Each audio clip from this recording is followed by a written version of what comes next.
Magandang araw po. Tayo po ngayon ay magluluto ng ginataang bilo-bilo. Yummy ginataang bilo-bilo. Ayan po. Kumukulo na po siya at maya-maya ay ipapakita po sa inyo kung paano po namin siya gagawin.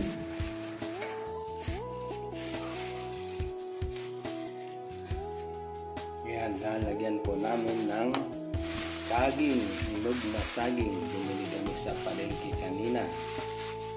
Ayan. Mas masarap pagka may saging. Magluluto po kami ngayon ng bilo-bilo.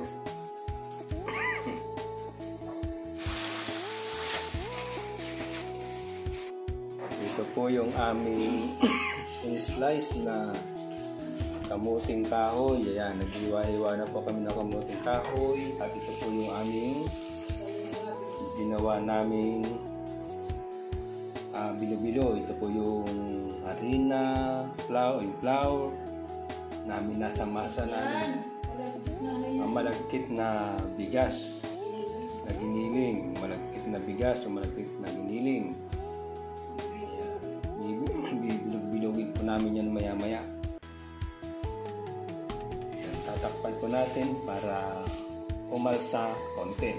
Ayan. Para papalsahin po natin siya. Ayan. At ito po yung aming kamuting kahoy at saka gabi na iniwa-hiwa na. Ayan. Ayan. At may binila din po kaming sagu. Ayan. Ito po yung may kulay na sagu. Ayan. Sasamahan po namin siya ng kaunting sagu. Ayan. Ito po yung aming gagawin bilo-bilo. Yan, masarap po yan. Tapos ang amin pong gagamitin asukal ay ito pong muscovado sugar. Ayan, ito po yung aming gagamitin sugar. Ayan. Ito po yan, muscovado sugar. Ayan, masarap po yan. Ito po yung aming gagamitin pampatamis o asukal. Aming slice na saging. Ayan. Umpisan muna kayong pagbili. Ang problema, paano po ba yung gawa ng bilo-bilo? Bibilog-bilogin lang naman po yan eh. Ayan. So, maya-maya ay gagawin na natin yung bilo-bilo. Bibilog-bilogin na po natin ito. Ayan. Yung giniling na bigas. Yung giniling na malagkit na bigas po yan.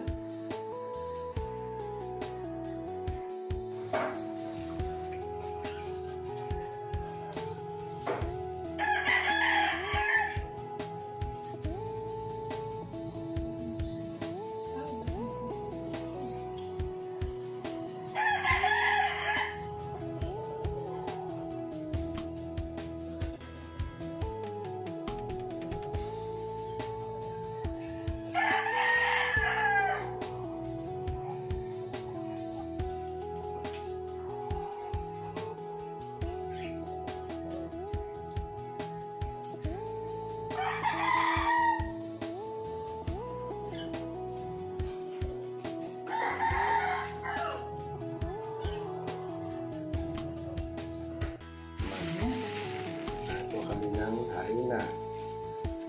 Ayan, para dyan po namin ilalagay at bibilog-bilogin.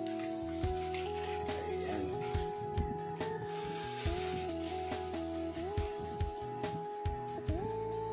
Bibilog-bilogin na po natin.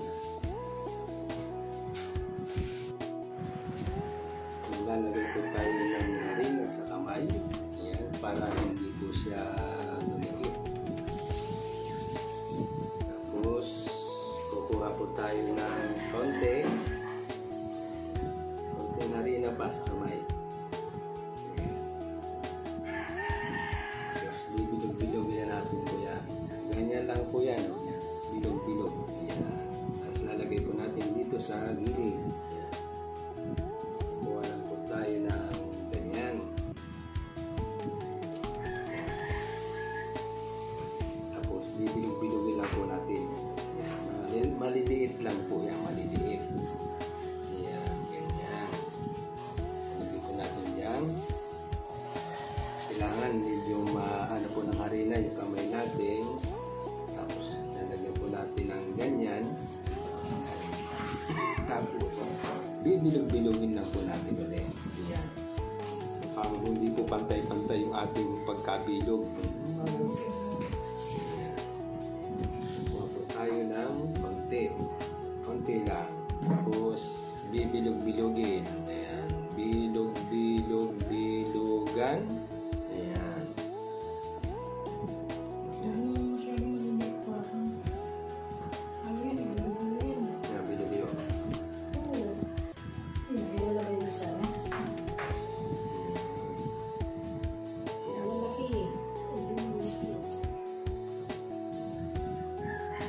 Ganyan lang po yan. Bibilog-bilogin. Hindi marami na. Hindi. Pinagbibilang na. Bilog-bilog lang po. Ganyan, ganyan. Yan. Yan. Madali lang po pala magbilog.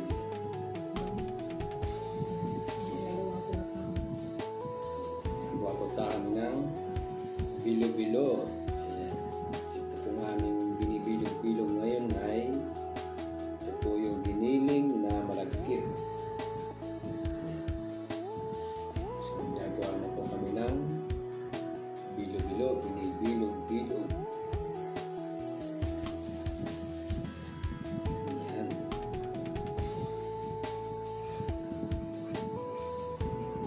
Natikman nyo ito po guys. Masarap to. Hindi po pantay-pantay ang aming pagkabilog, okay na po yan. Ano lang naman po ito? Merienda. Merienda. Pwede ito pang almusal. Kahit saan po pwede. Bilog-bilog lang. Bumuli na rin po kami kanina ng panggata, ng nyug. Isang nyug lang yan, pwede na.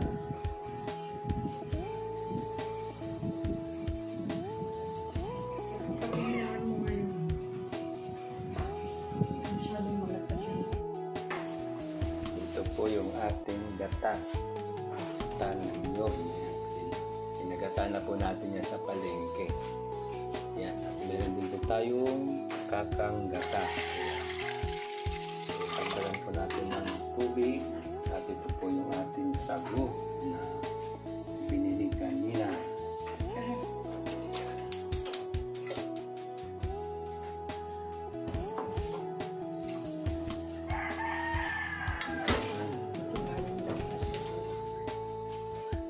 Ating pong papakuluan na yung ating gata.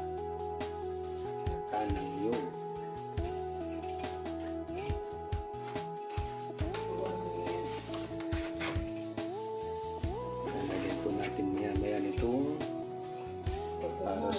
Muscovado sugar. Yan na po yung aming ginagawang bilo-bilo. Ayan, bilog na po siya. Ayan. Ito po yung aming ginagawang bilo-bilo. Ayan, bilog-bilog lang po namin siya ng ganyang kalalaki, kaliliit. Ayan.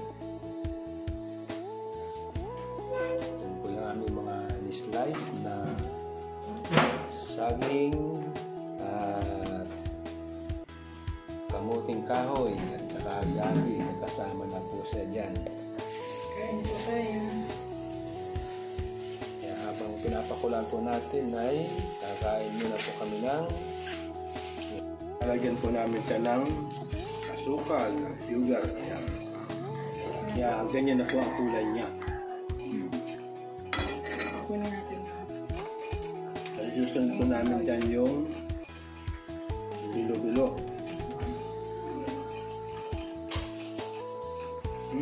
Mauna daw po yung kamuting kahoy kasi medyo matigas siya.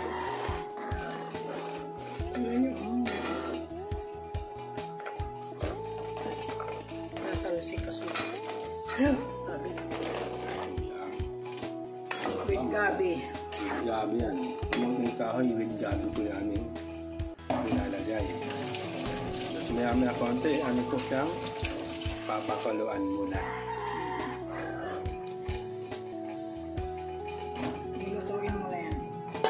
Lagyan din po namin ng kaunting Salt. asin. Salt. Yan. Yan, kumukulo na. Lalagyan po natin siya ng vanilla flavor. Tatlong patak. Yan. Para masarap po siya at mabango. Nalagay na po natin yung ating pong bilog-bilog kanina na bilog-bilog. Isa-isa po natin siyang ilalagay. Pwede naman po hindi. Para hindi po siya makikita. Ito naman yung kung hindi kasi.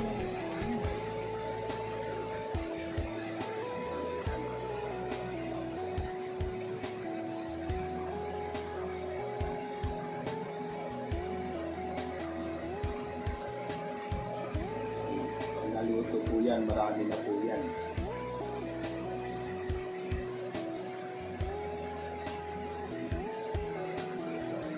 Wala po natin siya inagay para hindi po siya mag-hit.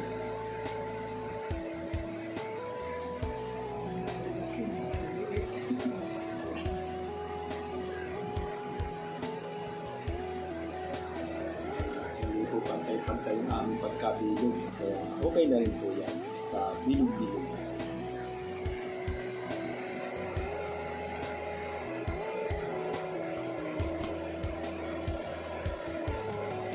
Yan ay ating po namaya ay papakuluan para maluto po siya.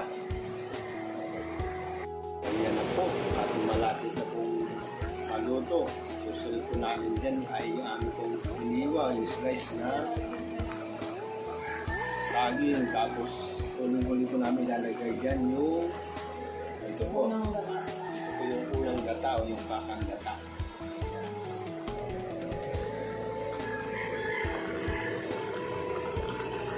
Kumukulo na po siya, paluto na po yung ating ginawang pinag-puno kanina. Ayan, halo-haloin po natin para hindi po siya magdikit-dikit. Okay na po natin yung slice namin saging. Ay itong yan yung sago. Kasi yung sago ay luto na naman po yun.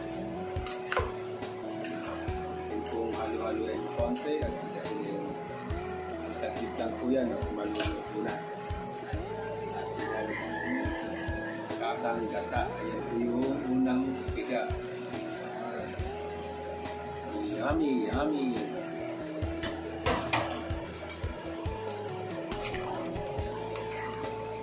Ayan po yung aming pinataang pido-pido. Yan po talaga yung sabaw niya.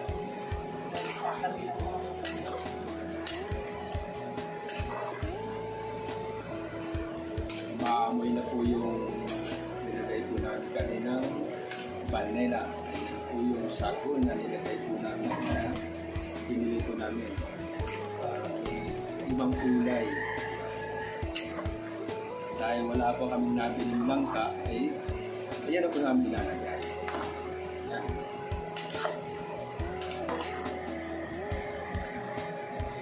Yummy, yummy! Po yung aming bilo-bilo. Paluto na po siya. Yan, bilo-bilo. Yan. Yummy, yummy! Yan po yung aming minuto na bilo-bilo. Ito na. Maraming salamat po muli sa panonood ng aking video. Ito po muli si Don Tiago. Maraming salamat po muli. God bless.